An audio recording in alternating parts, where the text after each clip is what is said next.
Guys, आज मैं आपके लिए लेके आई हूँ सेकंड शॉट एट लव का पार्ट 2। स्टार्टिंग में हम देखते हैं कि जो हांग्युम जो होती है और जो स्योयो जुन होता है वो दोनों एक दूसरे को देख के घूरते ही रहते हैं। फिर उसके बाद हमें दिखाया जाता है कि जो स्योयो जुन है वो हांग्युम जू से कहता है कि मैं तुमसे बहुत दिनों बाद मिला हूँ, मुझे मिलके तुमसे बहुत अच्छा लगा। हांग्युम जी कहती है क्या हम इतने अच्छे दोस्त हैं जो हम दोनों को देख के एक दूसरे को देख के खुश होना चाहिए। तो वहाँ से इतने में चली जाती है। लेकिन सेओजुन पीछे से कहता है कि वो तुम्हारी शादी के बारे में मैंने कुछ सुना था। तो हान क्यूंजू कहती है क्या यही कि मैंने शादी तोड़ दी। हाँ, मैंने शादी तोड़ दी है क्योंकि वो मुझे बहुत परेशान करता था। वो मुझे ड्रिंक करने नहीं देता था तो मैंने उसको डंप कर दिया। तो जो सियोजुन होता है वो कहता है मैं तो तुम्हें बधाई देने आया था कि मैंने सुना था लंबे समय से तुम्हारी शादी नहीं हो रही है, इसलिए मैं तुम्हें कॉन्ग्रेचुलेट करने आया था। लेकिन तुमने अपनी शादी तोड़ दी, वो भी ड्रिंक की वजह से। क्या तुम पागल हो? तो हानग्यूम जो कहती है देखो हम इतने करीबी नहीं हैं तो तुम मुझसे मेरी पर्सनल चीज़ें मत ही पूछो। तो सियोजुन कहता है मैंने तुमसे पूछी थोड़ी ना, तुमने खुद बताया है। तो हानग्यूम जो उसका मुंह देखती है वो कहती है जो भी है हम एक दोनों स्ट्रेंजर हैं, ना ही मैं तुम्हें जानती हूँ ना तुम मुझे जानते हो। अगर हम अगली बार मिले तो मेरे पास बिल्कुल मत आना। जैसे ही हानग्यूम जी वहाँ से जा रही होती है तो उसका सामान नीचे गिर जाता है। तो सियोजिन नीचे झुकता है तो वो कहती है कि देखो मेरी सामान को हाथ मत लगाना, मैं तुम्हें कहा था कि मेरी मत करनी है, कोई ज़रूरत नहीं है। लेकिन सियोजिन कहता है तुमने तो कहा था कि हम दोनों एक स्ट्रेंजर हैं, मैं तुम्हें जानता नहीं तो मैं तुम्हारी मदद क्यों करूँगा। तो उसका मुँह देख के वो गुस्से में वहाँ से चली जाती है। फिर हम देखते हैं कि हानग्यूम-जू उसके पापा और उसकी बहन को, उसके पापा उन दोनों को खाना खिला रहे होते हैं। हानग्यूम-जू कहती है मुझे खाने का मन नहीं, लेकिन उसके पापा कहते हैं कि क्यों, खाओ, तुम चिंता मत करो, जो भी ये रूमर्स फैले हुए हैं ये सारे के सारे एकदम ख़त्म हो जाएंगे। तो वो कहती है कि मुझे इस रूमर्स की नहीं, मुझे कुछ अजीब सी फीलिंग हो रही है।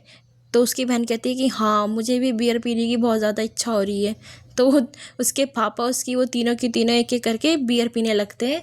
तो उसी बीच में जो जैसी हानग्यूम जो स्टाइल करने लगती है बियर पीने की तो उसकी मम्मी आ जाती है पीछे से। लेकिन उसके दोनों पापा और उसकी बहन कहती है कि पीछे देखो पीछे देखो, लेकिन उसे समझ में नहीं आता है। और जैसी ही वो एक ड्रिंक का सिप मारती है वैसी पीछे देखती है तो उसकी मम्मी होती है और वो पूरा का पूरा ड्रिंक उसके मुंह से निकल जाता है बाहर। तो उसकी मम्मी गुस्से से उसका खाना उठा के सिंक पे रख देते हैं, वहाँ से चली जाती है। जब हम देखते हैं कि हानग्यूम जब अपने कपड़े उठाने आती है तो उधर ही उसी के सामने 4-5 बच्चे लोग बैठते हैं जो ड्रिंक कर रहे होते हैं। तो वो उन सबको देख के उसके मुंह में भी पानी आने लग जाता है। फिर हम देखते हैं बेचारे हानग्यूम जी को बिना ड्रिंक किए हुए नींद नहीं आ रही होती है, वो इधर से उधर झटपटा रही होती है। फिर जैसे ही अपनी मम्मी के पास जाती है तो उसकी मम्मी देखते हैं कि मुँह से जो कपड़ा है वो खोल रही होती है। तो उसकी हानग्यूम जो कहती है कि मम्मी ये सीज़र किस लिए, इसीलिए तो है। तो उसकी मम्मी कहती क्या मैं सीज़र से तुम्हारी जवान ना काट दूँ। उसकी मम्मी फिर उसको शादी की उससे ताने देने लगती है कि तुमने शादी क्यों तोड़ी। तो वो कहती है मम्मी मैं एक इंसान हूँ, मुझे हर्ट होता है।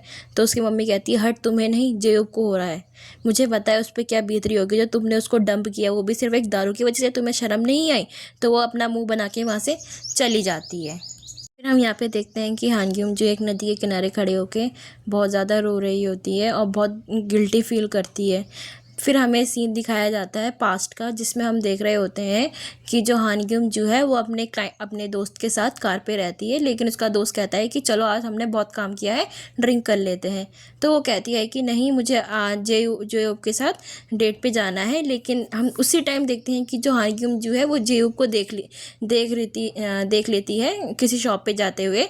फिर उसके बाद उसका पीछा करती है। फिर हम वहाँ पे देखते हैं जो जेयूब है वो एक प्रेगनेंसी किट ले रहा होता है जिससे हानग्यूम जू के तले ज़मीन खिसक जाती है। फिर उसके बाद हमें दिखाया जाता है जो जेयूप है उसी ने ही स्टार्टिंग से ही हानग्यूम जू को चीट किया था। तभी हम देखते हैं कि उसी रात हानग्यूम जू उसका फ़ोन नहीं उठा रही होती है और इसी कारण उसने उस दिन शादी तोड़ी होती है। वो उसके हाथ में देखती है कि उसके हाथ में कोई वेडिंग रिंग भी नहीं है, इसीलिए हानग्यूम जू का दिल और ज़्यादा टूट जाता है। इसलिए वो उसे कहती है कि मैं तुमसे ज़्यादा अपनी ड्रिंकिंग प्रेफर करती हूँ।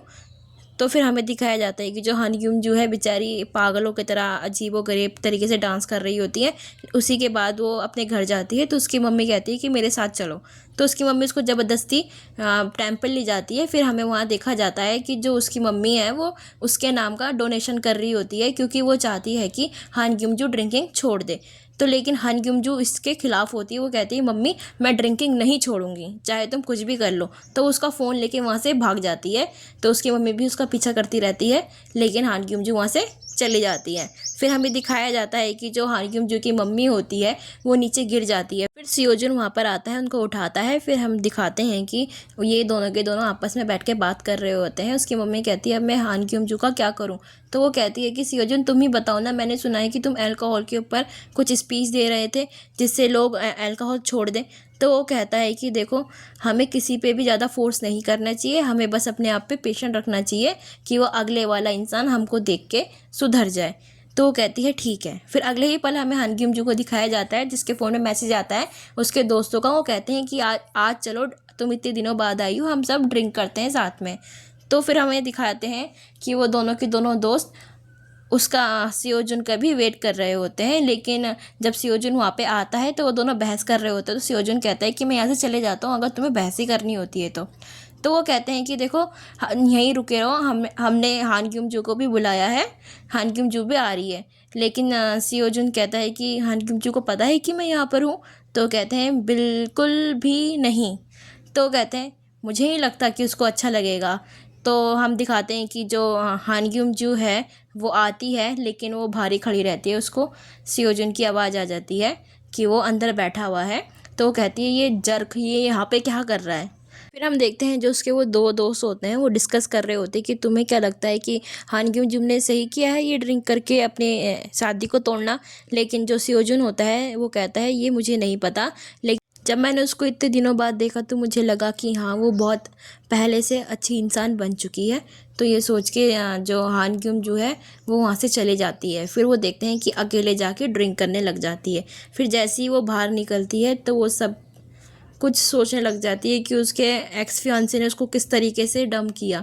वो देखती है कि जो उसका एक्स फियांसे होता है वो अपनी नई गर्लफ्रेंड से कह रहा होता है तुम चिंता मत करो, मैं उसे आज ही डंप कर दूंगा और ये बच्चा हम दोनों साथ मिलके पालेंगे। और यहाँ दिखाया जाता है कि जो उसकी हान ग्युम-जू की मम्मी होती है वो उसके दादाजी का मेमोरियल डे सेलिब्रेट करते हैं। लेकिन जो हान ग्युम-जू होती है उसी वक्त आ जाती है ड्रिंक करके। हान ग्युम-जू की मम्मी कहती है कि मुझे पूरा यकीन है कि मेरी हान ग्युम-जू बिल्कुल सुधर जाएगी। लेकिन उसी वक्त हान ग्युम-जू एकदम नशे की हालत में घर आ जाती है और सभी के सभी उसको देख के चौंक जाते हैं। सब कहते हैं कि हान ग्युम-जू ऊपर जाओ। उसकी बहन भी कहती है कि यहाँ से बाहर निकलो। लेकिन हान ग्युम-जू देखती कि ओ आज दादाजी की मेमोरियल सेरेमनी है और दादाजी को किसी ने ड्रिंक नहीं चढ़ाया, क्यों? कोई बात नहीं, मैं ड्रिंक लेके आई हूँ, मैं चढ़ाऊँगी। तो क्या बोलते हैं उसकी मम्मी ये सब नाटक उसका देख रही होती है। फिर उसके बाद हमें दिखाया जाता है कि उसकी बहन उसको मना करती है, लेकिन वो गलती से जो बोतल होती है उसकी मम्मी के पैरों के नीचे चली जाती है। फिर उसके बाद जो उसकी मम्मी होती है बड़ा हंगामा खड़ा कर देती है कि मैंने सोचा था कि तुम सुधर जाओगे लेकिन तुम नहीं सुधरी हो। तो ड्रिंक की बोतल हवा में फेंक के उसको मारने लग जाती है। फिर उसके बाद हमें दिखाया जाता है कि सबके सब हान ग्युम-जू को बचा रहे होते हैं और ये सीन शिफ्ट होके आता है कहाँ, हान ग्युम-जू सो रही होती है किसी के घर पे। लेकिन जैसे ही वो आँख खुलती है तो उसके सामने होता है सियोजुन। तो वो कहती है मैं यहाँ पे क्या कर रही हूँ, तुमने मेरे साथ क्या किया। तो उसको गाली देने लग जाती है वो। तो वो कहता है ये हान ग्युम-जू तुम्हें लगता है, मुझे लगता है कि तुम्हें दारू छोड़ देनी चाहिए, क्या तुम्हें पिछले रात का कुछ भी याद नहीं है। फिर हमें यहाँ पास्ट में दिखाया जाता है कि जो जब उसे सियोजुन रास्ते में मिलता है साइकिल पैदल ले जाते हुए, तो उसकी वो साइकिल ठीक कर रही होती है। लेकिन वो कहती है कि सिर्फ 3 मिनट में मैं तुम्हारी साइकिल ठीक करके दे दूँगी। लेकिन यहाँ देखते हैं कि वो साइकिल ठीक करते करते रात हो जाती है। तो सियोजुन कहता है हे तुम्हारा काम अभी हुआ नहीं है, मुझे बहुत सारे काम करने हैं घर में, तुम्हें पता भी है। तो वो कहता है कि मुझे ही लगता है कि तुम बहुत बड़ी जीनियस हो यहाँ की, मुझे लगता है कि तुम सबसे ज़्यादा बेवकूफ़ हो यहाँ की। फिर हम देखते हैं कि जो हान ग्युम-जू के मुंह पे वहाँ पे कुछ लगा रहता है। तो सियोजुन उसको साफ़ कर रहा होता है। फिर कहता है कि स्कूटर की बैटरी भी ख़त्म होती है, तो हमें लगता है कि अब चले जाना चाहिए। लेकिन हान ग्युम-जू कहती है नहीं, अब बात मेरी ईगो पे आ चुकी है, अब मैं इसको ठीक करके ही जाऊँगी। तो फिर सियोजुन हान ग्युम-जू अपने काम पे लग जाती है, साइकिल ठीक कर देती है। फिर कहती है देखा मैंने बोला था ना मैं साइकिल ठीक कर दूंगी। फिर हम देखते हैं जो हान ग्युम-जू की स्कूटर की बैटरी खत्म हो जाती है तो सियोजुन उसको लिफ्ट देता है और फिर यही एपिसोड यहाँ पे ख़त्म हो जाता है। होप आपको मेरी एक्सप्लेनेशन अच्छी लगी हो।